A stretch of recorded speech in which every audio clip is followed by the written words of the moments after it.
نن موږ وایو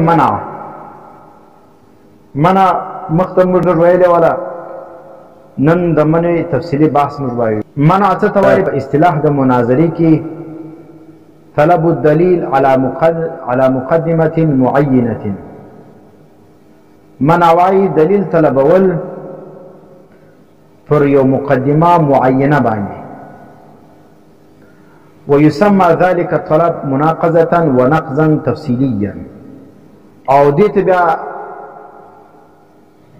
د منع ته مناقضه او نقض تفصیلي هم ویل کیږي. لکه څنګه چې ته منع ویل کیږي دا رقم داغه منع ته نقض تفصیلي هم ویل کیږي. نو منع څه ته وایي؟ چې کور د سائل کار یو چیز نه منع ده. منع دې ته وایي چې سائل به د مدعي پر دلیل باندې اعتراض کوي، ورته وایي چې دا دلیل تا پیش کی دا غلط دی، ولی دا زه نه منم، پر دې باندې د دې پر صحت باندې مالا دلیل راوړه. اوس په دې خلاصه چې سوله چې منع څه ته ویل کېږي؟ طلب الدلیل علی مقدمة معینة. منع ویل کېږي چې دا کار د سائل دی. منع د چا کار ولا د سائل کار ولا؟ منع به سائل والی دی. منع څه ته ویل کېږي؟ طلب الدلیل علی مقدمة معینة، چې سائل دا ولاړ سي دا د مدعي پر دلیل باندې پر یو خاص جز باندې چې هغه صغرا ده یا کبرا ده په هغه دوی کې پر یوه باندې دی چې شوي کې منع وارد کړي چې دا د صحیح نه ده، صغرا د صحیح ده نه یا د کبرا نه ده صحیح، پر هغه باندې د طلب د دلیل وزن وکړي. نو بیا د تشریح کې نقض تفصیلي ویل کېږي.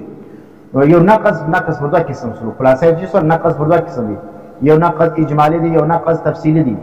نقض اجمالی دا ته ویل کېږي چې سړی چې سائل راولاړ د مدعي پر کل دلیل باندې فساد وارد کړي، او نقض تفصیلی دا ته ویل کېږي چې سائل راولاړ سي د مدعي د صغرا یا پر هغه پر کبرا باندې چې شو کې فساد وارد کړي، چې صغرا دې نه منم یا د کبرا خالي نه منم. اوس د منع په تاریخ موږ ویلی چې منع ویل کېږي طلب الدلیل علی مقدمة معینة. مقدمه وایي ورته ته موږ مخکې هم ذکر کړی چې مقدمه په اصطلاح د مناظرې کې څه ویل کېږي؟ ما یتوقف علیه صحة الدلیل. ما یتوقف علیه صحة الدلیل. مقدمه هغه ته ویل کېږي چې پر هغه باندې د دلیل صحت موقوف وي، د دلیل صحت والی صحیح والی پر کوم شي باندې موقوف وي هغه ته مقدمه ویل کېږي.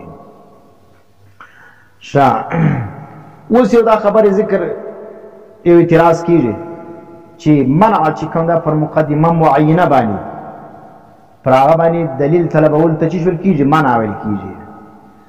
نو اوس خو سائل چې کوم دی هغه کله کله پر مدعا باندې د مدعي څخه طلب د دلیل کوي، نو آیا هغه ته منع ویل کېږي؟